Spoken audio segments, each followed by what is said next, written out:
Hello everyone and welcome back to the no nonsense education platform. मित्रों, आपके CA intermediate में paper number 6 भी है जिसका नाम है स्ट्रैटेजिक मैनेजमेंट। उसके लिए हमने रिवीजन बैच शुरू की है। ये रिवीजन वीडियोस आपको जनवरी 2026 एग्जाम्स के लिए एप्लीकेबल होने वाले हैं। सबसे पहले हम लोगों ने चैप्टर नंबर 1 का रिवीजन शुरू किया है। उसका नाम है इंट्रोडक्शन टू स्ट्रैटेजिक मैनेजमेंट। इस वीडियो में ये हमारा वीडियो नंबर 6 है और इस वीडियो में हम लोग रिवीजन करने वाले हैं आपके चैप्टर नंबर 1 के पीछे, यानी इंस्टीट्यूट के मॉड्यूल में चैप्टर नंबर 1 उसके पीछे जो एक्सरसाइज दी है उसमें एमसीक्यूज दिए गए हैं। कुल मिलाकर 12 एमसीक्यू क्वेश्चंस है, एमसीक्यूज है, उनकी रिवीजन हम लोग इस वीडियो में करने वाले हैं। चलो आगे बढ़ते हैं।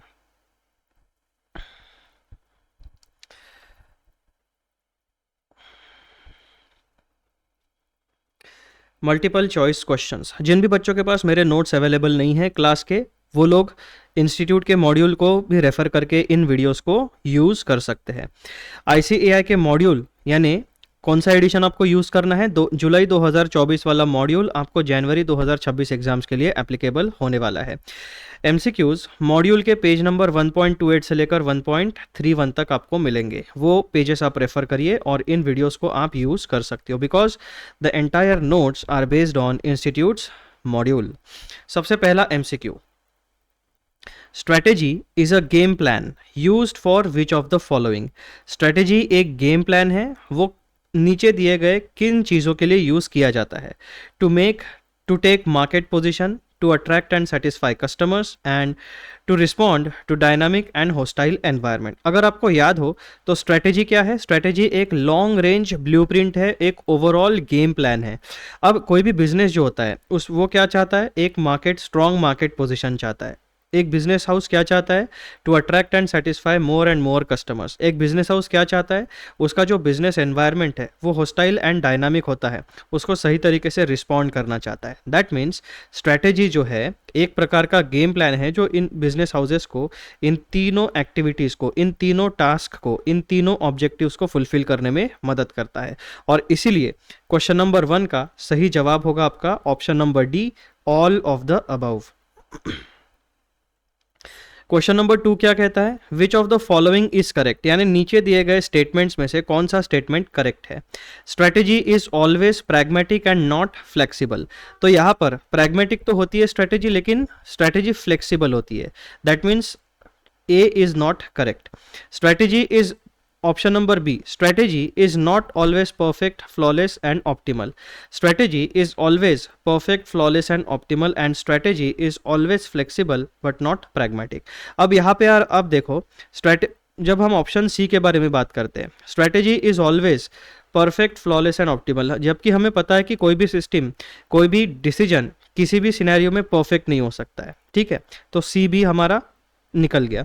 Strategy is always flexible but not pragmatic. हमें एक बात पता है, स्ट्रेटेजी हमेशा फ्लेक्सिबल भी होती है और प्रैग्मेटिक भी होती है। इसका मतलब क्या बचा? क्या? केवल option number B, strategy is not always perfect, flawless and optimal. Strategy कभी भी परफेक्ट, फ्लॉलेस एंड ऑप्टिमल क्यों नहीं हो सकती? क्योंकि हमारा जो बिजनेस एनवायरनमेंट है वो डायनामिक है, वो इवॉल्व होते रहता है, वो चेंज होते रहता है और मार्केट में ऐसे एलिमेंट्स भी होते हैं जो चाहते हैं कि हमारा बिजनेस फेल हो जाए, जैसे कि हमारे कॉम्पिटिटर्स। क्योंकि जब हमारा बिजनेस फेल होगा तभी तो हमारे कस्टमर्स उनको मिलेंगे और उनका रेवेन्यू बढ़ेगा। इसका मतलब क्या हुआ? Hostile environment. और इसी वजह से, डायनामिक एंड हॉस्टाइल एनवायरनमेंट की वजह से हम कभी भी perfect, flawless and optimal strategy नहीं बना सकते। तो option number B is the correct answer for question number 2। तीसरा क्वेश्चन क्या कहता है? Strategy is proactive in action, reactive in action, a blend of proactive and reactive actions and none of the above. हमें पता है भाई साहब, देखो पूरा सीरियल सीक्वेंस से जा रहा है। Business environment dynamic and hostile होता है, हम कभी भी perfect, flawless and optimal strategy नहीं बना सकते और इसी वजह से हमें दोनों अप्रोचेस की ज़रूरत पड़ती है। प्रोएक्टिव अप्रोच मतलब ऐसे इवेंट्स जिन्हें हम फोरकास्ट कर सकते हैं, प्रेडिक्ट कर सकते हैं, उनके लिए हम प्री डिटरमाइंड एक्शन प्लान तैयार करेंगे। रिएक्टिव इवेंट्स वो होते हैं जो हम फ्यूचर में क्या होगा उसको प्रेडिक्ट नहीं कर सकते। वो इवेंट्स हैपन होने के बाद फिर हम उसका एनालिसिस करते हैं और सही तरीके से उसको रिस्पॉन्ड करते हैं। सो क्वेश्चन नंबर 3 का सही आंसर है strategy is a blend of proactive and reactive actions. यही रियलिस्टिक सिनेरियो होता है। Question number 4, reactive strategy can also be termed as planned strategy, adaptive strategy, sound strategy, dynamic strategy. अब जो reaction होती है वो क्या होता है, बेसिकली जो इवेंट्स एनवायरनमेंट में हैपन होते हैं उसको हम प्रेडिक्ट नहीं कर पाते। अब क्या करेंगे, हम उस इवेंट्स के साथ, उस एनवायरनमेंट के साथ खुद के बिजनेस को अडॉप्ट करेंगे, क्योंकि हमें पता है कि भाई साहब businesses follow the war principle of win और लूज एंड और हमारा जो डार्विन भाई साहब ने दिया था सर्वाइवल ऑफ द फिटेस्ट, तो फिटेस्ट वो लोग नहीं होते हैं जो सबसे लार्ज ऑर्गेनाइजेशंस हो या जो सबसे स्ट्रॉन्ग स्पीशीज या ऑर्गेनाइजेशंस हो। फिट वो होता है जो एनवायरनमेंट के साथ खुद को अडॉप्ट कर सकता है। तो इसीलिए क्वेश्चन नंबर 4 का सही जवाब होगा आपका strategy, reactive strategy can also be termed as adaptive strategy. Then question number 5, formulation of strategies and their implementation in a strategic management process. Formulation and implementation of strategy in strategic management process is undertaken by top level executives, middle level executives, lower level executives, and option number D is all of the above. तो यहाँ पर option number D is correct। क्योंकि देखो formulation of strategy कहाँ पे होगा, top level executives के पास, और इम्प्लीमेंटेशन कहाँ पे होगा, middle level and lower level executives मिलके स्ट्रेटेजीज को इम्प्लीमेंट करते हैं। तो इसीलिए ए, बी और सी तीनों ऑप्शन करेक्ट है और हमारे जवाब होगा, हमें टिक करना है all of the above. Number 6, which of the following are responsible for formulating and developing realistic and attainable strategies? Which of the following are responsible? नीचे दिए गए ऑप्शंस में से वो कौन से मैनेजर्स है जो रिस्पॉन्सिबल है for formulating and developing realistic and attainable strategies? Corporate level and business level managers, corporate level and functional level managers, functional level managers and business level managers. और ऑप्शन नंबर डी है आपके पास corporate level managers, business level managers and functional level managers. तो basically यहाँ पर option number D हमारा सही जवाब होगा। क्यों?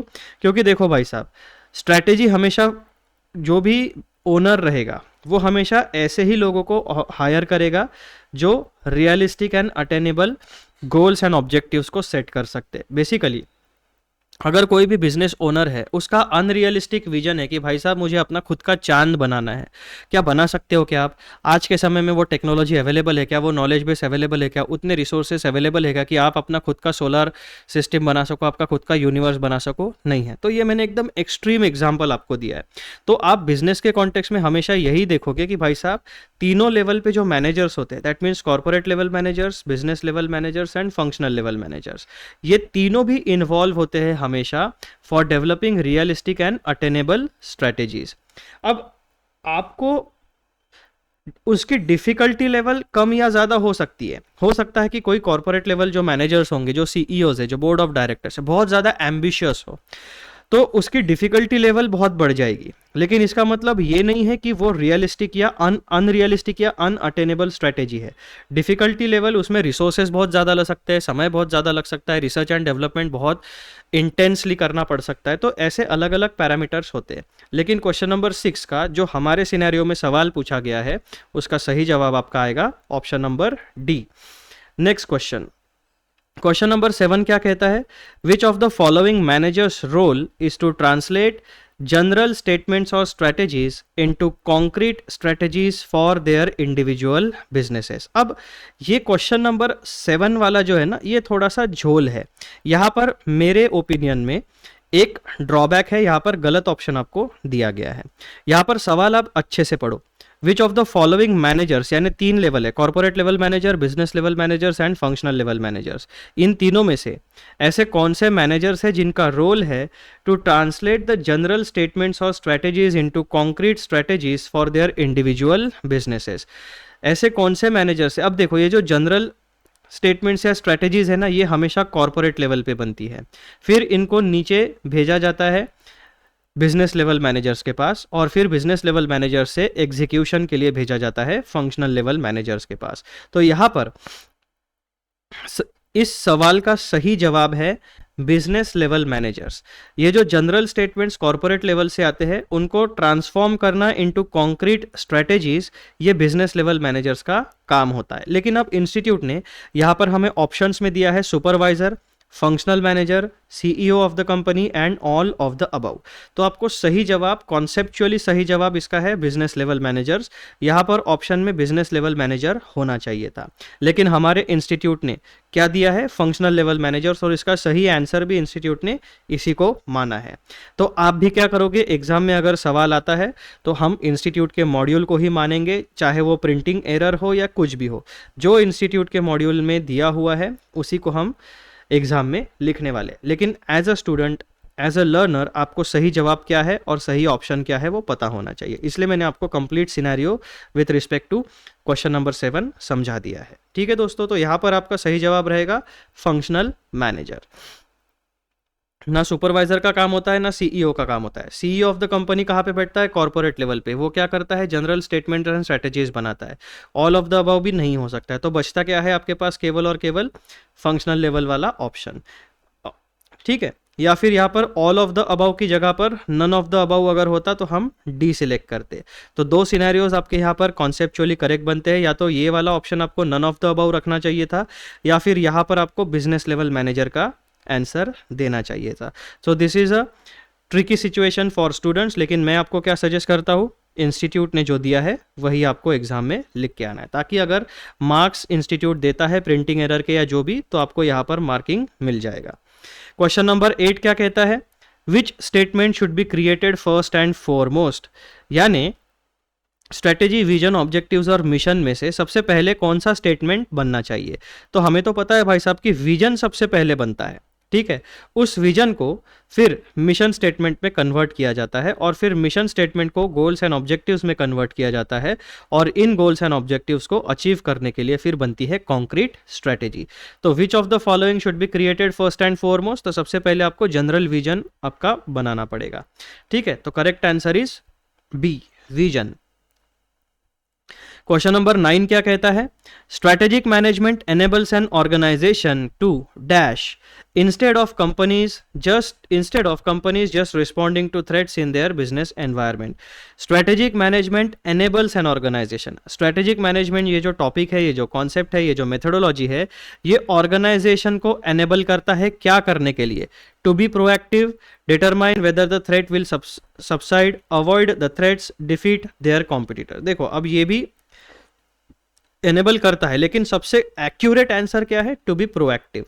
इसीलिए यहां पर क्वेश्चन नंबर 9 का आंसर आपका आएगा A, strategic management enables an organization to be proactive instead of companies just responding to threats in their business environment। Question number 10 क्या कहता है, रीड द फॉलोइंग 3 स्टेटमेंट्स। ठीक है, ये तीनों स्टेटमेंट्स को पढ़ो from the combinations given below, यानी यहां पर जो कॉम्बिनेशंस दिए गए हैं, select an alternative that represents statements that are true, यानी इनमें से कौन से स्टेटमेंट्स ट्रू है वो यहां पर हमें सिलेक्ट करना है। Strategies have short range implications, strategies are action oriented, strategies are rigidly defined. तो क्वेश्चन नंबर 3 तो हट गया, स्ट्रेटेजी हमेशा प्रैग्मेटिक एंड फ्लेक्सिबल होती है, स्ट्रेटेजीज आर एक्शन ओरिएंटेड, ये भी करेक्ट है, and strategies have short range implications, ये भी करेक्ट है, और इसीलिए आपका option number 1 and 2 is the correct answer.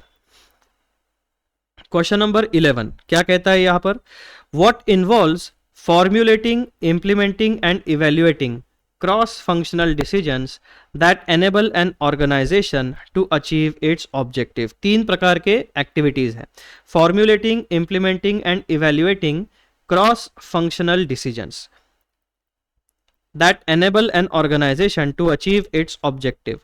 strategy formulation, strategy evaluation, strategy implementation and strategy management। तो बेसिकली ये जो strategic management है ये हमारा कॉन्सेप्ट है ना, strategic management is the topic, is the concept, इसमें ये सारे के सारे सब टॉपिक्स इन्वॉल्व होते हैं। तो basically formulating, implementing and evaluating cross functional decisions means क्या होता है, complete subject of strategic management, और इसीलिए यहां पर 11 का option number D is the correct answer. Question number 12, strategic management allows an organization to be more authoritative, participative, commanding, proactive। ये तो authoritative, participative, commanding, ये तीनों वर्ड्स तो हमने अपने पूरे के पूरे इंस्टीट्यूट के टेक्स्ट में चैप्टर नंबर 1 में कहीं पे पढ़े ही नहीं है। हमने कौन सा वर्ड पढ़ा है, proactive। strategic management allows an organization to be more proactive and that's why option number D is your correct answer. यहाँ पर क्या होगा, प्रोएक्टिव एंड रिएक्टिव दोनों अप्रोचेस आपको स्ट्रेटेजिक मैनेजमेंट अलाउ करता है। यहाँ पर रिएक्टिव हमें दिख रहा है क्या, नहीं, इसका मतलब ये तीनों हमारे लिए करेक्ट आंसर नहीं है। हमारे लिए सबसे एक्यूरेट एंड करेक्ट आंसर क्या है, proactive action, to be more proactive, और इसीलिए क्वेश्चन नंबर 12 का आंसर आपका आता है प्रोएक्टिव। इस तरीके से दोस्तों हमारा एमसीक्यूज का रिवीजन होता है समाप्त। हमने कुल मिलाकर 12 एमसीक्यूज का रिवीजन आपका कंप्लीट कर लिया है। अब नेक्स्ट वीडियो में हम लोग कवर करने वाले हैं आपके इंस्टीट्यूट के मॉड्यूल में जितने भी सिनेरियो बेस्ड क्वेश्चंस दिए गए हैं उनको। ठीक है, चलो मिलते हैं अगले वीडियो में। Bye bye. पढ़ाई सही तरीके से करो और अच्छा स्कोर लेके आओ।